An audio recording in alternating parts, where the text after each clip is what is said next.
Tsaka ka na mag-angas kung kaya mo nang sumabay kanila Kuya Pats at Master Bebe. First of all, idol, hindi naman ako nakikipagsabayan. Kung para sa'yo, sila ang pinakamalupit, re-respetuhin ko yun. May sarili akong idea, may sarili akong pagbibuild, may sarili akong gustong gawin sa mga motor ko. Kung para sa'yo ay hindi maganda, wala na akong magagawa doon. Problema mo na yon. Sabi nga nila, wala akong pakialam sa nararamdaman mo.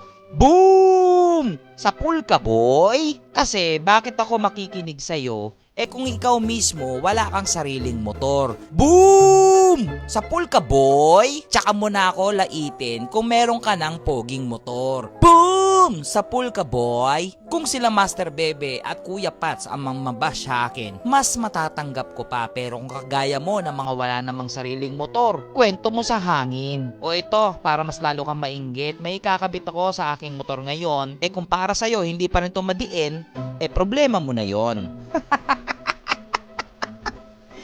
So yon, ubos na kasi yung upuan natin dito sa shop. Napansin ko lang, hindi gumagalaw yung dilaw. Siguro kasi bibira lang naman talaga yung Honda Click na dilaw. Naisip ko, gabit natin kay Goose. Siyempre, titirna na rin natin ng dilaw na hand grip. Tapos, palit na rin tayo ng footboard, C0 na. Pero, pag may lumabas dyan na titanium, alam nyo na, matik na yun. Pero sa ngayon, wala pa eh. Ito muna tayo, C0 lang. Kaya natin matatagalin to. Papalitan na kasi natin tong Daytona natin. Puro kamay na ni Kuya Russell eh. Kuya Russell, ano, ngayon ka lang nag-gloves eh. Puro kamay na ni Kuya Russell eh. Oh. Yan. Tingnan nyo naman yung motor ni Kuya Russell. Palong-palo. Oh, naka-engine support yan. Ba, naka-gloves ah. Dilaw yan, Kuya Russell. Bakat kamay mo dyan. Ayaw natin sa dilaw ah. Ba't ba bigla naging dilaw ang paborito natin? Ha?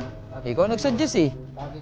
Nananahimik tayo sa dilaw eh. Ay sa cream eh. Paborito ko kasi cream. Tapos, ewan ko ba ba't naging dilaw ito. Tapos marami nagsasuggest, gawin daw nating silver to. Ayan, yung puti. Yung puti na yan, gawin nating silver. Kayo ba mga ka-Lucifer, tingin nyo ba? Gawin nating silver. Yan, kayo susundin ko. Pero kasi ako, maging silver man yan, bagay naman talaga. Pero puti, actually, para sa akin, bagay din naman. Tignan nyo naman, di ba? Ganda rin naman ang forma niya, di ba? Ganda. Aba, walang bakat ng kamay ah.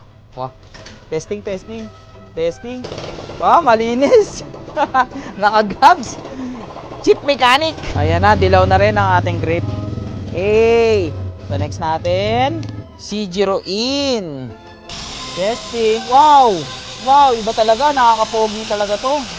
Yan oh. C0 footboard. Ganda. Kung gusto niyo ng mga ganyan ha, meron yan dito sa shop. Punta lang kayo, BCK Garage. Tapos nanakawin sa'yo sa parkingan. Ngayon, kung nanakawin man yan sa atin, sisiguraduhin kong mahihirapan siya. 1, 2, 3, 4, 5, 6, 7, 8, 9, 10. Tapos dito rin, 10 rin, 20 tornilyo, tanggalin mo muna.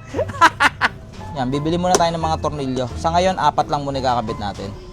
Bibili tayo. Kuya Russell, saan nakakabili ng ganyan? Maganda yan, GR5 ko na yan, no?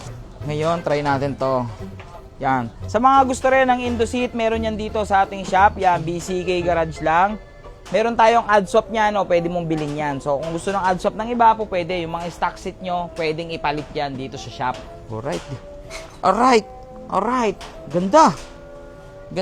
Yun nga lang guys, hindi naka-indokat to. Maganda sana kung naka-indokat tong upuan. Pero okay na. Pang samantagal muna. Ang ganda. Ayaw natin sa yellow, di ba? Ayaw naman natin sa yellow. Ayaw natin sa yellow. Wag na natin patagalin to. Bagong footboard, bagong hand grip, bagong upuan. Pasukan muna natin na. Kapiraso. Montage. Huga.